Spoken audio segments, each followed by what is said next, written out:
We're broadcasting today from Catholic University, and behind me is the Immaculate Conception where the Pope spoke while in the United States. Our topic today focuses on the Tesla Semi. New data has come out, and that is that instead of the 500 miles that we were led to believe from Elon Musk, the silver prototype Tesla Semi only gets 300 miles. The question is fraud. Does this mean there's really hope for Daimler Benz, Cummins, and other, Peterbilt and other major manufacturers of trucks based on this development? This is Greg for Tesla Fan Insight. Thanks once again for joining up. If this is your first time on our channel, please like and subscribe. The button is to your on the lower part of the screen on your right. Just a reminder, your likes, watching our ads for 10 seconds, as well as your Patreon support really helps the channel to both exist, thrive, and grow and provide better quality information, etc. I also wanted to note to you that we'd love it if you'd watch us on YouTube exclusively. There are a number of channels that have decided to start copying our material wholeheartedly, so it's become a problem, and we'd appreciate your support in that regard as well. So today is kind of an interesting show. Elon Musk came out and announced that there were two prototypes or two types of vehicle that were being put out by Tesla. One is a 300-mile range semi. The second is a 500-mile range semi. At the 500-mile level, Elon articulated that that 500-mile range vehicle was now being extended into the 600-mile range for that, and therefore there are more capabilities that that this truck may have that might be of interest to buyers going forward. So all of this sounded fine. A lot of excitement, a lot of concern for truck manufacturers who are worried about the fact that everything below 500 miles would be in trouble in terms of trucks they might be putting out, especially people like Daimler that has 40% global market share, and entities like Cummins Engine, Peterbilt, and Packard, etc. All these major manufacturers and sort of builders of both engines and trucks, in terms of questioning whether or not their future business was going to get wiped out by Tesla fairly quickly. So what happened was approximately 10 days ago, there was a Tesla fan that was waiting at a facility, and a few pieces of information came up that were kind of interesting. The first piece was that it was one engineer pointed out that the silver Tesla Semi has 300 miles of range. So the initial thought on this was, wow, okay, 300 miles, the truck seems to be moving well, doing 250-mile runs-ish between each of the superchargers it was working between. So it kind of was no big deal. It's kind of interesting because it brings up a lot of questions. For example, if you look at the thumbnail we'll be including with this show after we finish up in the next 20 minutes, you'll notice that what we've done is put a picture of a Nikola truck with a stack of a black object directly behind the driver cabin. What that is a housing that would allow one to carry an extra battery pack or other things with the cab of the truck that doesn't affect what trailers are sitting behind. Now, I'm throwing it out there, or we're throwing it out there as an idea of how to solve the problem of the fact that with the 300-mile range truck consuming all of the space beneath the truck, where are the extra battery packs going to go to cover up the extended range necessary to get it to 500 to 600 miles? And the answer might be put it in the front of the truck, or it might be top of the truck, back of the truck, in the trailer behind. The suggestion here is an efficient spot to put it is directly behind the driver because it doesn't affect aerodynamics and it's easy to get to, plenty of ventilation when it comes to cooling that pack or managing cooling of the pack without being in an enclosed space as those electrons are moving back and forth.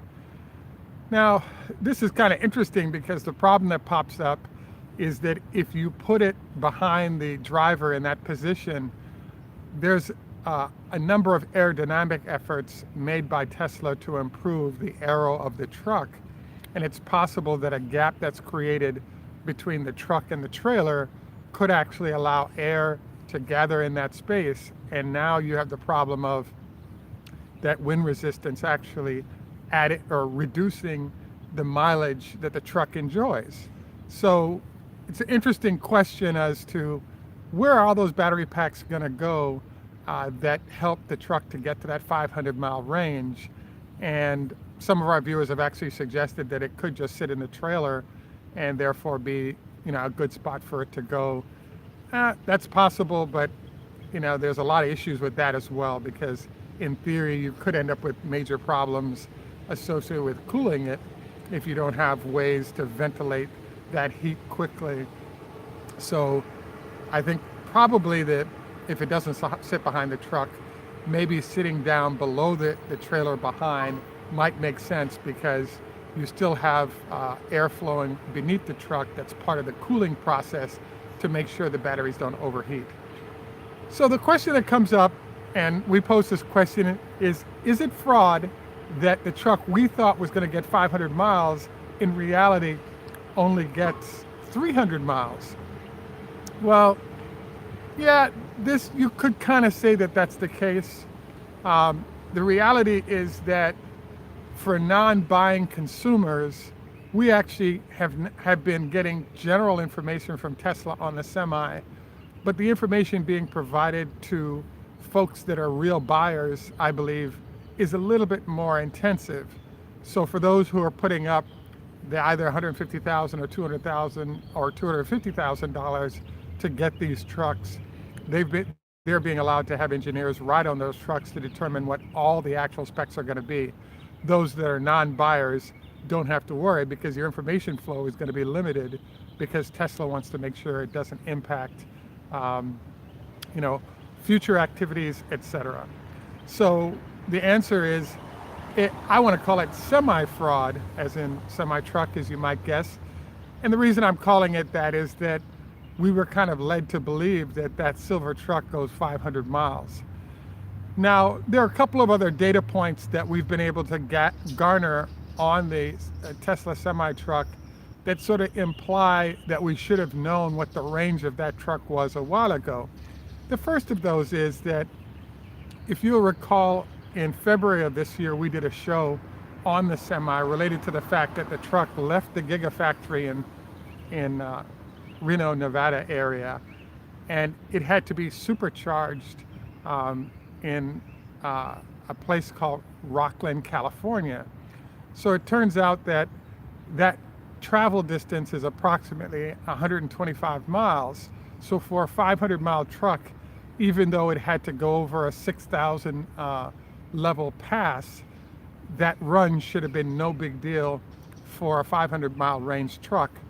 The one argument against where it chose to power up is the fact that the black matte semi-truck, which in theory has a smaller battery pack than the larger silver Semi, there was an issue there with, is that smaller truck traveling with the larger truck reducing the amount of range that the larger truck can go, given that they want to keep both vehicles together.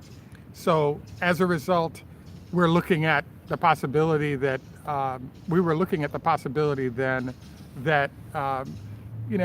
what if the reality was that the bigger truck with the bigger battery couldn't go further because they wanted to collect data on both trucks as they rolled together through the mountains. All of this is a possibility. So I bring this up because the other data point that we had to evaluate the range of the truck was the fact that the Tesla Semi left the Hawthorne, California facilities in the design facilities for Tesla, and they were required in that truck to do a recharge approximately 230 miles later at the Kettleman City supercharger station. So again, we're below 300 miles where it's charging up. If it was really a 500-mile truck, in theory, it should have been able to make the run from Los Angeles to the Fremont truck base facilities without having to stop for supercharging, but it did. And so it's a further confirmation of the fact that yes, the truck can go distances, but no, it's not a 500-mile range vehicle. So the next question that pops up then is, can Tesla really do the 500 miles it's claiming? And we have not seen it, and so therefore it might be fraud or really not the case. Elon Musk pointed something out that I thought was interesting that sort of pseudo answers the whole question on this issue, which is that he pointed out that yes, in fact, 500 to 600 miles is possible, but if a truck is able to go 250 miles, that covers 70% of the freight that's moved locally between warehouses.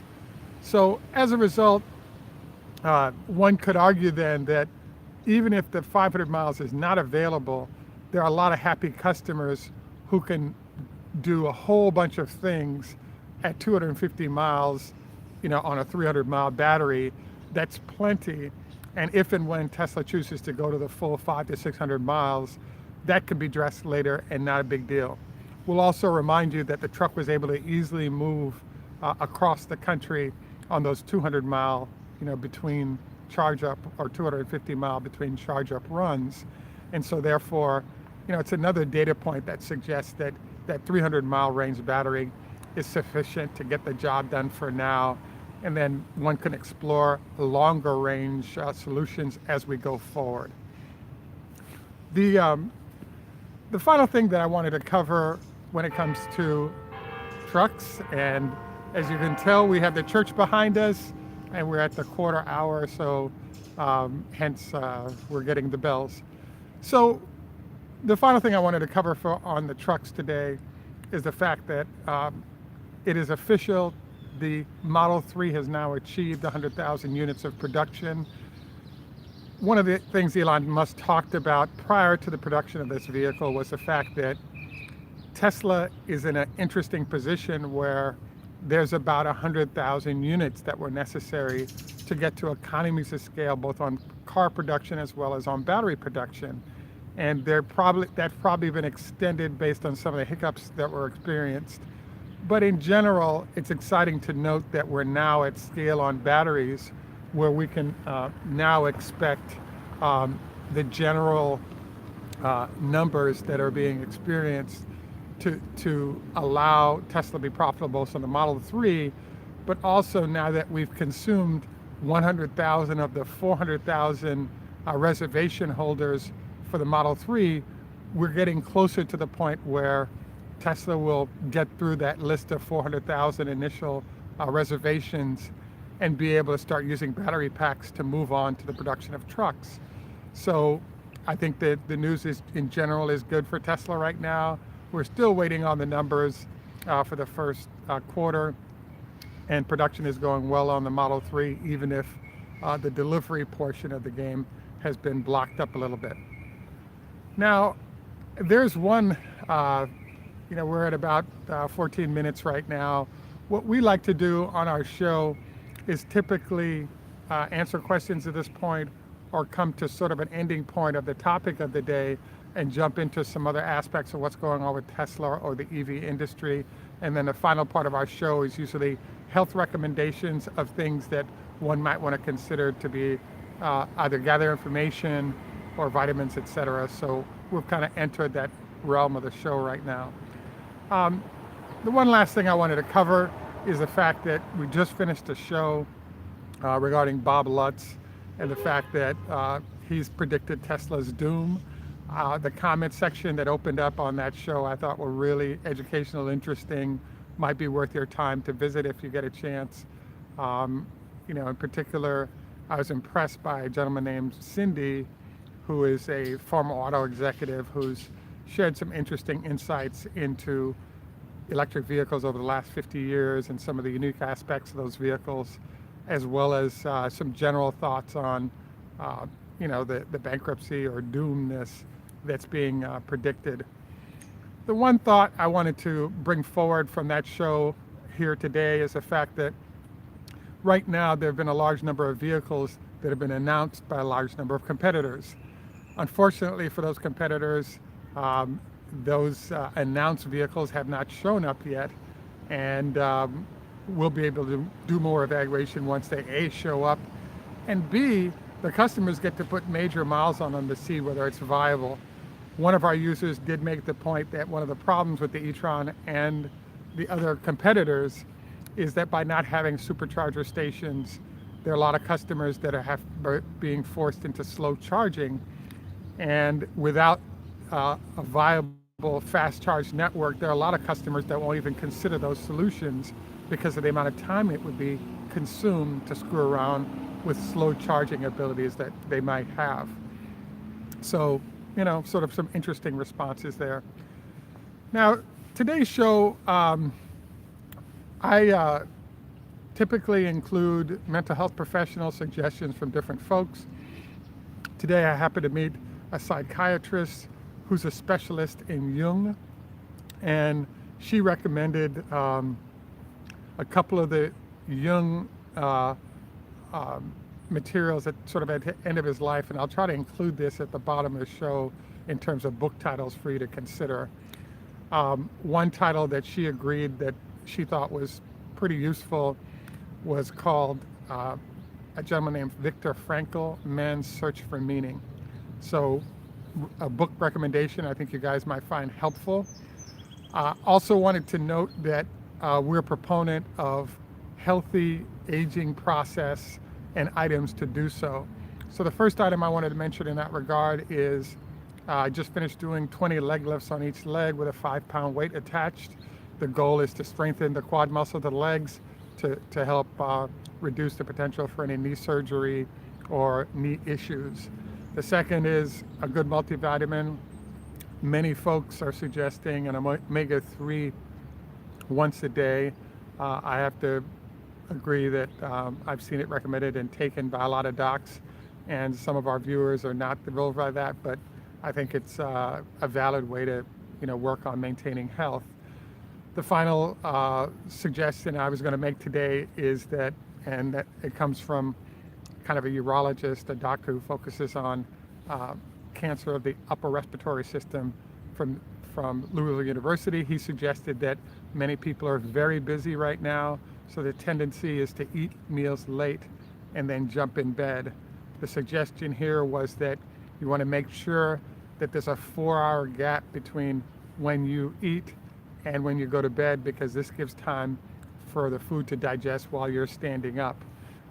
He recommended at minimum 2 hours of time pass before you go to bed, because what happens is all those digestive fluids will roll up into your upper respiratory system, and when you take over-the-counter remedies for that acid reflux, it may cover the symptoms, but it doesn't address the underlying problem created by having operating in this fashion. So another item to consider. So at any rate, I want to thank all of you for joining us today. As usual, you know, we appreciate your time. Please take time to like and subscribe and watch us on YouTube if possible. If this is first time on our channel, please like and subscribe once again. We could use support on Patreon if you're able to. $1 or $2 a month definitely makes a difference. We also have ads. By watching 8 to 10 seconds of each ad, it's definitely helpful in terms of our channel maintenance as well. This is Greg for Tesla Fan Insight. Again, thanks for joining us. Tschüss, mach's gut, au revoir. Tschüss, German, au revoir, French, Lahithraot, Hebrew, Choda Hafez, Farsi, Farvel, Dutch, adios, Spanish. And in Jamaica we say, "Nof respect walk good man." Thanks again for joining us.